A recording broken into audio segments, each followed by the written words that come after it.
Hello friends, आप देख रहे हैं आपका चैनल शेयर बाजार विद आयुष। और दोस्तों, इस वीडियो में हम बात करेंगे किस आईपीओ के बारे में, मोबीक्विक आईपीओ के बारे में। देखिए, कल मोबीक्विक की लिस्टिंग होने वाली है, तो लिस्टिंग किस प्रकार की होती है हम यही दोस्तों इस वीडियो में समझेंगे। तो आप लोग वीडियो को देखिएगा पूरा ज़रूर। सो फ्रेंड्स, कल यानी 18 दिसंबर को मोबीक्विक लिस्ट होता हुआ दिखेगा। सबसे इंपॉर्टेंट बात, तो जिनको मिला उन सबको congratulation, because no doubt issue में अलॉटमेंट लगना ये अपने आप में देखिए काफ़ी टफ था। लेकिन अगर आपको लग गया अलॉटमेंट तो नो डाउट ये अपने आप में एक काफ़ी बढ़िया बात है। तो आपको कॉन्ग्रेचुलेशन, जो भी वीडियो देख रहे हैं जिनको लगा है। 2 रुपये की दोस्तों इसकी फेस वैल्यू है। 265 से 279 का प्राइस बैंड था। बड़ी बात ध्यान रखिएगा, आपको एक शेयर 279 का मिलता हुआ नजर आएगा। एक रिटेल लॉट 53 शेयर्स का था। अगर आपको रिटेल नहीं एचएनआई में लगाया तो आपको ज़्यादा शेयर्स मिलेंगे, ऑब्वियसली बात है। बट हाँ, 53 शेयर्स आपको मिलेंगे अगर आपने रिटेल कैटेगरी में इस इशू में लगाया था। देखिए, जब भी हम सबसे पहले बात करते हैं लिस्टिंग की, तो देखते हैं पहले वो इशू किस प्रकार का था। तो देखिए, ये आईपीओ जो था वो प्योर फ्रेश इशू था। प्योर फ्रेश इशू का मतलब क्या है कि सारा का सारा पैसा जो 572 करोड़ रुपीस कंपनी रेस किया, ये सारा दोस्तों बेसिकली किसके पास गया? कंपनी के पास, राइट। ये सारा पैसा कंपनी के पास गया है। ये कोई भी पैसा प्रमोटर या सेलिंग शेयर होल्डर या कोई भी हो एक्सेट्रा एक्सेट्रा वो लेकर नहीं गया है। ये सारा का सारा पैसा दोस्तों कंपनी खुद यूटिलाइज करेगी, खुद कंपनी के अंदर पैसा जाता हुआ दिखेगा। तो ये एक अच्छी बात है। दूसरी बात, कितना उस आईपीओ को सब्सक्रिप्शन मिला।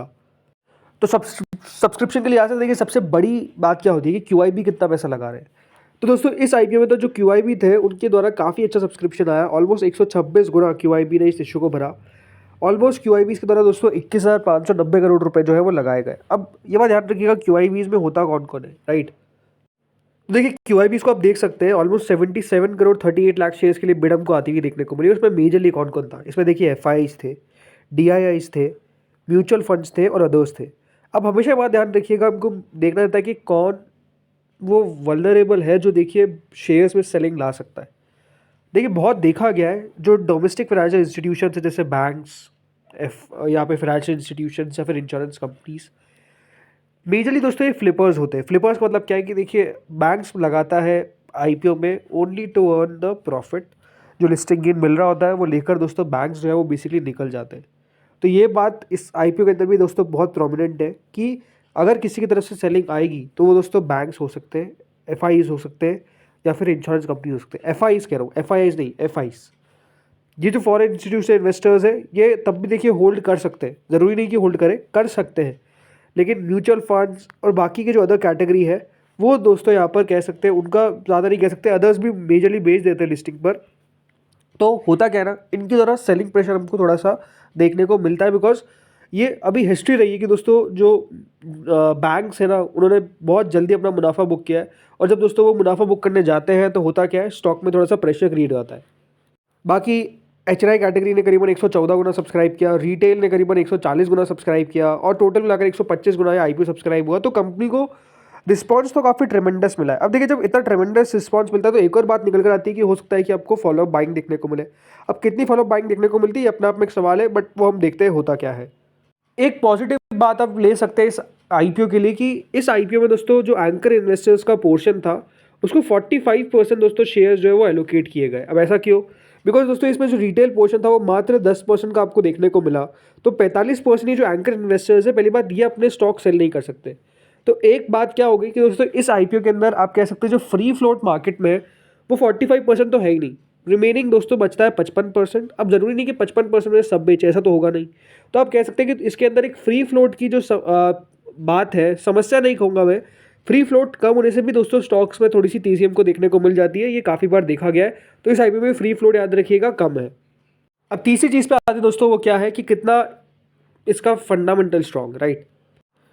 तो देखिए, कंपनी का आप रेवेन्यू देख सकते हैं। रेवेन्यू दोस्तों कंपनी का 2022 में 540 करोड़, देन 561 करोड़ 2023 में, देन 890 करोड़ 2024 के अंदर। यानी कंपनी का जो रेवेन्यू है वो नो डाउट दोस्तों 2023 से 24 के बीच में 59% तक इंक्रीज हुआ। कंपनी दोस्तों लॉस मेकिंग थी, 128 करोड़ का घाटा किया, फिर 83 करोड़ का घाटा किया और 2024 में दोस्तों कंपनी ने सबको चौंका दिया और मुनाफा रिपोर्ट किया 14 करोड़ का, राइट। इस स्पेस में आप कह सकते हैं दोस्तों ज़्यादा प्रॉफिटेबल कंपनी आपको मिलेगी नहीं, लेकिन मोबीक्विक ने प्रॉफिट करके दिखाया। लेकिन जब कंपनी दोस्तों अपने फर्स्ट क्वार्टर के नंबर्स पेश करे तो इसमें दोस्तों कंपनी ने लॉस रिपोर्ट कर दिया। 345 करोड़ के रेवेन्यू के सामने 6 करोड़ का घाटा रिपोर्ट किया। तो अभी भी देखिए कंपनी वो जो रोड टू प्रॉफिटेबिलिटी है ना, वो अभी वहाँ पर स्पीड ब्रेकर्स है, ठीक है। ऐसा नहीं कि वहाँ पर कंपनी अगर प्रॉफिट एक बार कंपनी रिपोर्ट कर दिया तो अभी भी कंपनी प्रॉफिटेबल है, ऐसा नहीं हुआ है। वो प्रॉफिट आया ज़रूर है, बट अभी भी कंपनी दोस्तों घाटे में है, ये बात आपको साफ देखने को मिल जाती है। तो कंपनी के फंडामेंटल्स आप कह सकते हैं, देखिए इट्स नॉट बैड, मैं इसको बुरा नहीं कह सकता, बिकॉज जैसा मैं कह रहा हूँ ये सेक्टर में ही दोस्तों लॉस मेकिंग कंपनीज है। तो कंपनी का लॉस लिमिटेड होना भी अपने आप में एक पॉजिटिव बात है, ये निकल कर आती है। बोरिंग कंपनी के ऊपर ठीक है, बट ठीक है, कोई मैटर इतना नहीं करेगा। बाकी देखिए देखा जाए तो दोस्तों यहाँ पर जो प्राइस टू अर्निंग निकल कर आती है, यानी जो वैल्यूएशन है, वो अब देख सकते हैं पोस्ट आईपीओ नेगेटिव पी हो जाता है, बिकॉज कंपनी लॉस में आपको भी काम करती हुई नजर आ रही है। अब इसके जो पीयर कंपैरिजन किया जाता है वो किससे किया जाता है? वो किया जाता है दोस्तों पेटीएम से, अफर्म होल्डिंग से और पेपल होल्डिंग से, ठीक है। पेटीएम जो एकमात्र आप कह सकते हैं अभी इसका लिस्टेड पीयर है, राइट, उसकी भी कोई पी नहीं है, बिकॉज ये भी एक दोस्तों कौन सी कंपनी है, लॉस मेकिंग। तो आप कह सकते हैं दोस्तों इन कंपनीज की वैल्यूएशन क्या सही रहेगी क्या गलत रहेगी, ये कहना अभी अपने आप में थोड़ा सा जल्दी है, बिकॉज एग्जैक्ट वैल्यूएशन से अभी तक दोस्तों इनकी जो निकल कर नहीं आ पाई है, ये अपने आप में एक इशू है। अब जो ग्रे मार्केट क्या है दोस्तों, वो कह रहा है कि करीबन 160 रुपये पर लिस्ट हो सकता है, ये करीबन 57% ऊपर का लिस्टिंग गेन जो है वहाँ पर मिल सकता है। सो अब मेरा व्यू क्या है, चलिए सीधे हम इसी पर बात करते हैं। सो देखिए 271 का प्राइस बैंड है, 53 शेयर्स का लॉट साइज है। मुझे जो लगता है दोस्तों कि ये कंपनी कल आपको लिस्ट होती हुई देखने को मिलेगी बिटवीन 415 टू 430। अब मैं ऐसा क्यों कह रहा हूँ कि 415 से 430 के बीच में लिस्ट होगा। देखिए मोबीक्विक एक तो सबसे यहाँ पर आप कह सकते हैं अच्छी बात यही थी कि कंपनी को रिस्पॉन्स बहुत अच्छा मिला। देखिए मोबीक्विक ने पहले भी अपने आईपीओ लाने का अटेम्प्ट किया था, बट उसमें कंपनी थोड़ी सी अनसक्सेसफुल रही। बाद में दोस्तों कंपनी ने फिर से पेपर्स फाइल किए, राइट। इस बार जब कंपनी ने पेपर्स फाइल किए तो नो डाउट जो ओएफएस भी एक लेकर आना चाहती थी कंपनी ने उसको स्लैश कर दिया, इशू का साइज थोड़ा सा घटाया, राइट। ये सब चीज़ें देखने को मिली, लेकिन ओवरऑल ये बात सही है दोस्तों कि ये जो अभी पूरी इंडस्ट्री है ना, इस इंडस्ट्री को प्रूव करना अभी भी कह सकते हैं यहाँ पर बाकी है, राइट। जिस तरीके से दोस्तों हम न्यू एज कंपनीज की बात करते हैं, no doubt the likes of Zomato, मैं कह सकता हूँ आप स्विगी को भी थोड़ा बहुत उसके अंदर ले सकते हैं, राइट। ये कंपनीज में बड़ी बात क्या है कि दोस्तों जोमेटो ने प्रूव कर दिया कि भैया हम प्रॉफिटेबल हो सकते हैं। मैं जोमेटो और मोबीक्विक को कंपेयर नहीं कर रहा हूँ, मैं न्यू एज कंपनीज की बात कर रहा हूँ। लेकिन अभी अगर आप पेटीएम की बात करते हैं तो पेटीएम का आईपीओ आया, राइट, वो बहुत अनसक्सेसफुल रहा। लिस्टिंग तो हो गई, अनसक्सेसफुल रहा, मतलब निवेशकों के लिहाज से। एक अच्छी बात क्या थी दोस्तों, मोबीक्विक के मैनेजमेंट ने ये समझा कि जो पेटीएम ने गलती करी वो हम तो नहीं करेंगे, कि हम वैल्यूएशंस को ऐसा नहीं है कि बहुत रॉकेट पर रखेंगे और अच्छी वैल्यूएशंस पे लाएंगे, ऐसा नहीं करा। कंपनी को पता था कि अगर पैसा हमको जुटाना है तो वैल्यूएशंस अच्छी रखनी पड़ेगी, निवेशकों के लिए जगह रखनी पड़ेगी, जो आई थिंक इन्वेस्टर्स के लिए उन्होंने रखा।